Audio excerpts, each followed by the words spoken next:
Hey guys, it's Kelsey. Happy Wednesday. Welcome back to my channel.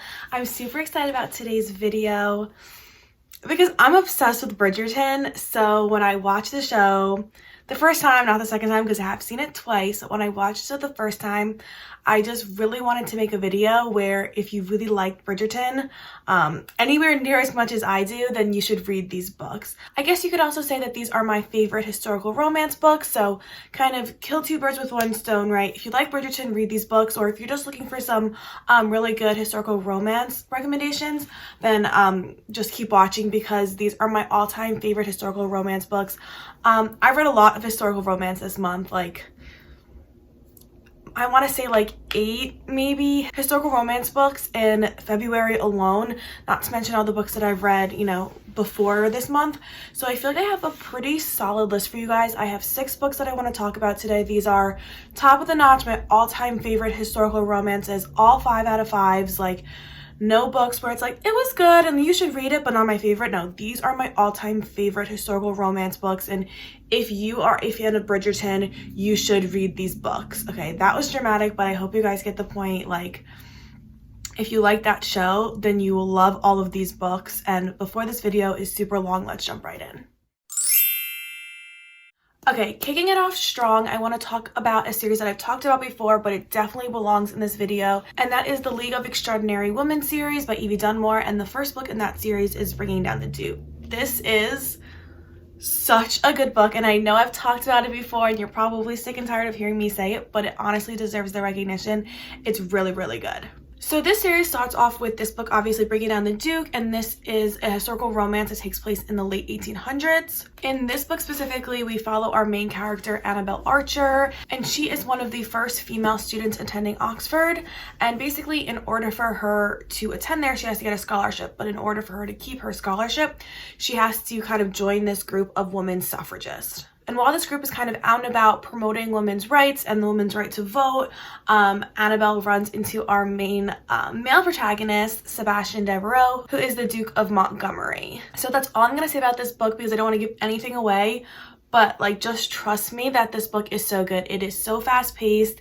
It just has such a gripping romance that like you literally can't put it down. I read it in a day or two. My roommate just read it and she loved it. She read it in a day. Like, you just, once you start, you can't put it down because it grips you right from the beginning and you need to know how it ends. Yeah, so another part about this book that is really good is the slow burn romance. There is no instant love here. You know, our characters meet and they slowly kind of get there, right? It's almost like they don't want to fall in love, but they just do because they just genuinely really like each other. So again, I don't want to give anything away. You can probably kind of guess what happens because it is a historical romance, but the slow burn romance, so good. The steam, so good, but like not too much, not too little, like just so good. Okay, so then to jump into the second book of the League of Extraordinary Women series is A Rogue of One's Own.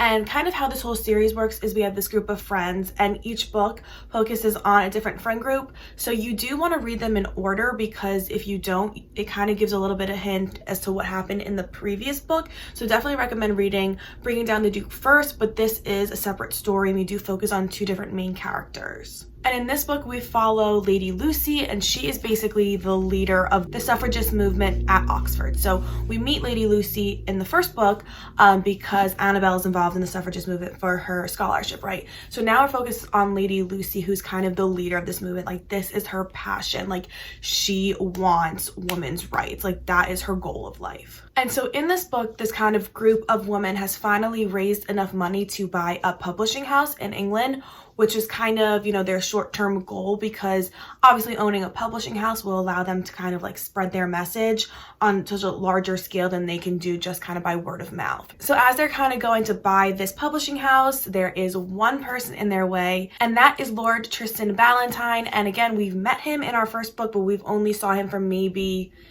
10-15 pages. So now this is his story, and he is standing in the way of Lady Lucy and the other girls kind of buying this publishing house to be able to kind of use it to, you know, further their cause. So Lord Valentine is basically, you know, Lucy's long-term enemy. They knew each other growing up and they do not get along However, the like chemistry and the heat between them is just like undeniable. So we kind of have this like, you know, strong independent woman who is trying to push forward a woman's rights, and then we have this like flirtatious rake who like kind of, you know, wants Lady Lucy a little bit. You know, he knew her growing up. You know, she's a challenge for him, and he wants to step up to the challenge, I guess you could say. So yeah, this book, just as good as the first Bringing Down the Duke book, honestly. You know, the steam is great, the romance is great, just the whole situation is great. And I actually really like the ending of this book because while it's expected, it's a little unexpected. You know, there's a slight like, oh, okay, kind of moment at the end where I really appreciated that personally. So yeah, highly recommend. And I said all these books are 5 out of 5, so obviously I recommend all of them. Otherwise I wouldn't be talking about them today. But so if you are looking for a good historical romance series, I highly recommend the League of Extraordinary Women series. So the next books that I'm going to talk about today are all part of a series, and that is the Girl Meets Duke series by Tessa Dare. And this is another historical romance series where we focus on kind of this group of girls, and each book is focused on a different girl of that friend group. But the difference here is that they aren't suffragists, they're just kind of this group of friends. And then for each book we learn a little bit more about their individual story. And this series starts off with the Duchess deal, and we follow one of our main characters, the Duke of Ashbury, and basically he's kind of had this like rough life. You know, people assume that, you know, a duke or a lord or a viscount or whatever kind of live this like life of luxury, and they, you know, kind of have it easy, right? As opposed to like all the workers and all the other people kind of in the community, right? But his life hasn't really been that easy and that luxurious. And he has just returned from war, and he has decided, I need an heir, right? I need an heir to kind of inherit my dukedom, right? But in order to get an heir, he needs to have a wife to have a baby, right? And his current fiance basically just said, I'm out of here. And that is where we meet our main female protagonist, Emma. She is a seamstress, and she is making the dress that his fiance was supposed to get married in. But when she bails, Emma basically goes up to his house, knocks on his door, and is like, she's not getting married. I made this dress and now I'm not getting paid. Like, you need to pay me for this dress because this is my livelihood. And he was like, well, actually I need a wife, so why don't you just do that instead? And she's like, I just wanted to get paid for my work. And he's basically like, I need an heir, just be my wife. You can have all the luxuries of being a duchess, and you know, you won't have to work, or you can work and do whatever you want on the side because this isn't gonna be a love match. I just need an heir. But obviously things aren't that simple, and this non-love match might have some love after all. So basically, the first reason why I love this book is because I love a marriage pact. Like, it is one of my favorite tropes. You know, oh, we're gonna agree to get married and not fall in love, but then we're gonna fall in love and live happily ever after. And I just love that trope. I just think it's really fun. And then the other reason that I like this book is the steam.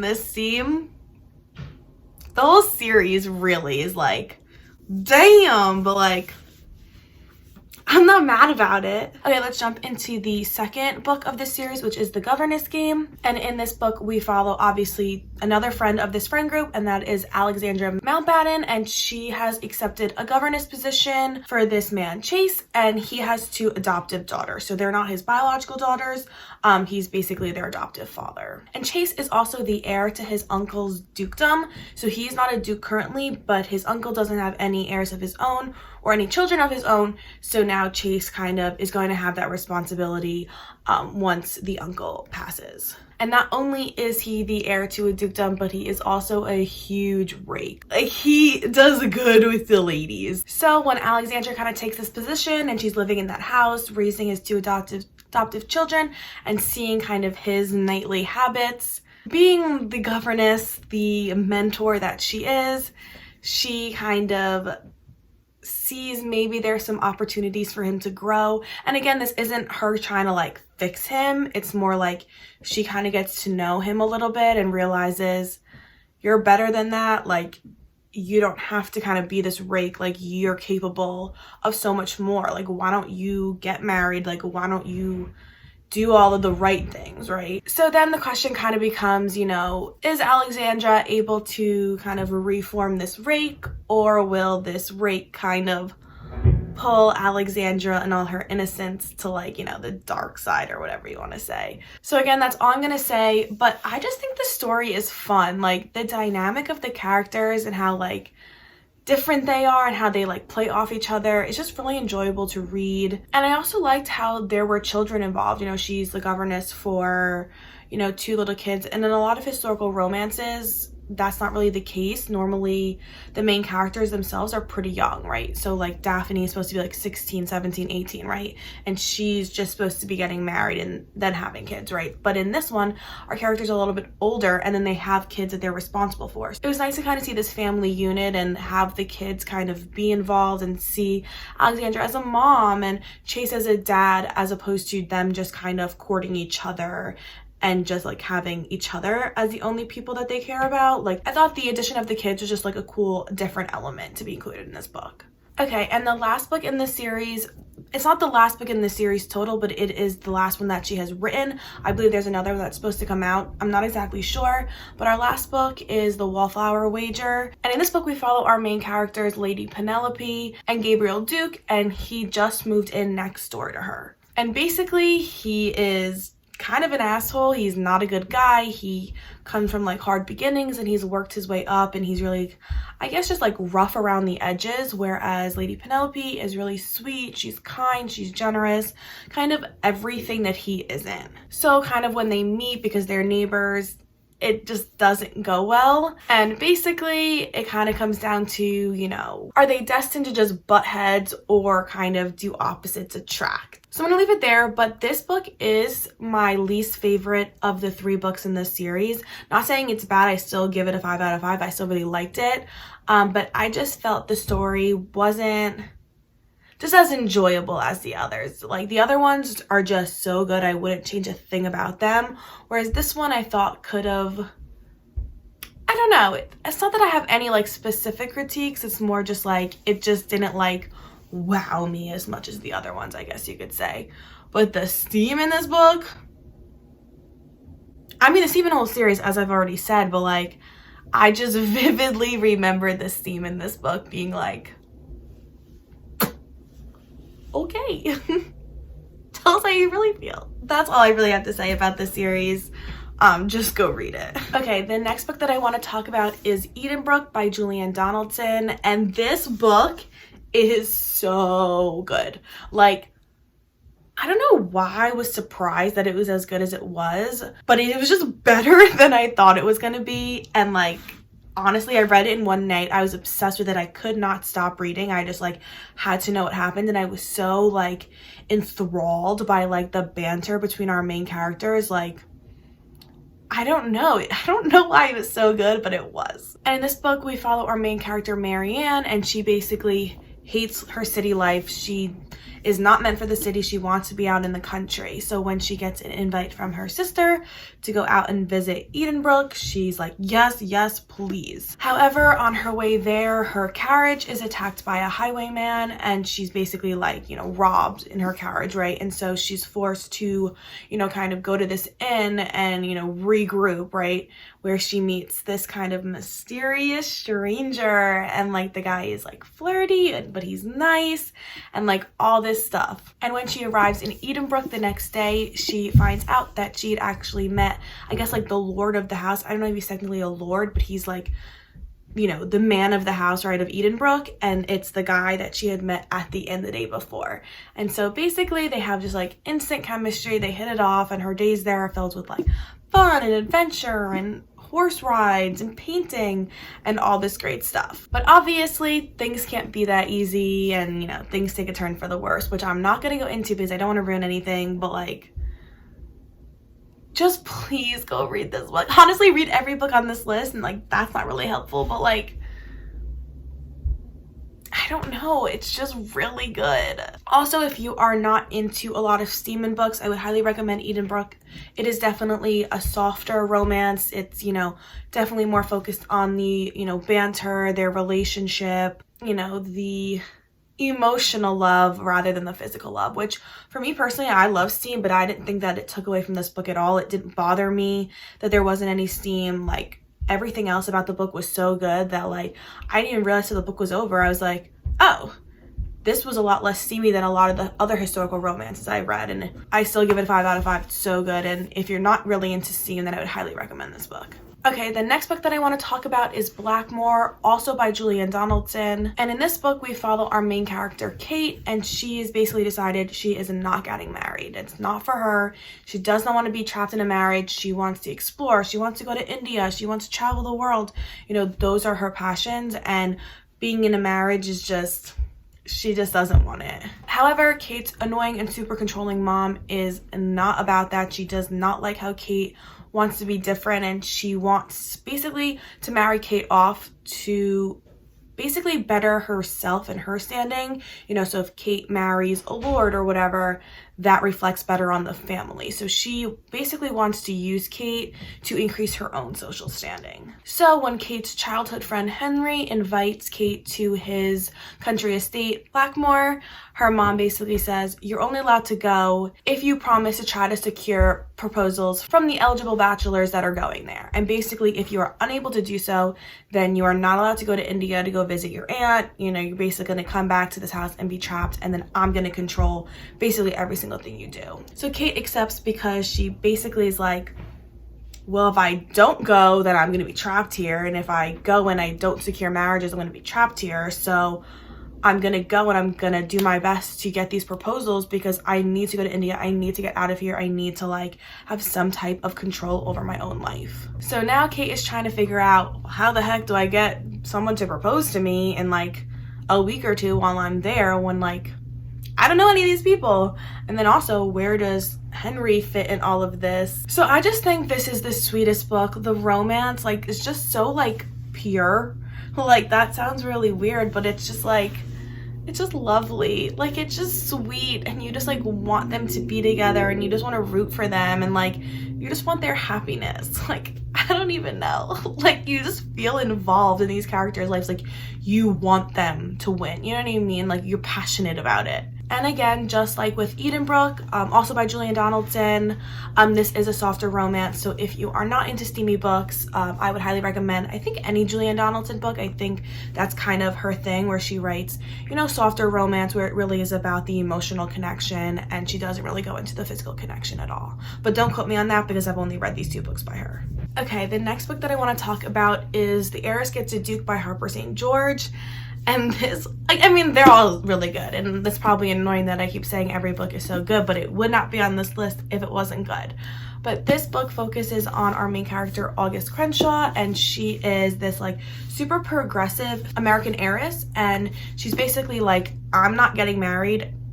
It's not for me. I want to take over the family business. That is my goal in life. Like, being with a man and being married and becoming that man's property is just gonna set me so far back. However, when her parents try to marry off her younger sister to a duke in this like, you know, loveless, forced marriage, August is like, you are not gonna do that to my sister. Like, you're not gonna force her into this marriage. I don't care if he's a duke. Like, we're not doing that to her. Like, she deserves to be either married to a man she loves, to pick her own guy, or just not be married at all. Like, don't force her into something she does not want. However, in August's attempt to kind of ruin this courting between her sister and the Duke, she kind of screws herself over, and she kind of catches the attention of the Duke herself. So now she saves her sister and almost kind of screws herself over in the process. So that's all I'm gonna say about it, but I just thought this book was fun. I love how it includes an American heiress, and I like how they make references to America through the book. I thought that was fun and a little bit different. And I really like August as a main character. I think she has a really good balance of being this like strong, independent woman who stands up for her beliefs and, you know, strives to have her goals and, you know, wants to be in business and wants to own the family business. But she's also really caring and kind and tender, and like, you know, she's not just like this hardened person who's just like, F everybody, I'm gonna do what I want. She really wants to take care of her sister. She wants her sister to be happy, and if this marriage is not what's going to make her sister happy. You know, she's going to stand up for her sister. So I just really like her character. I think she has a really nice balance of being like strong but caring and loving and kind of all those things. Also, the steam in this book ain't too bad. So there's Get to Duke, highly recommend.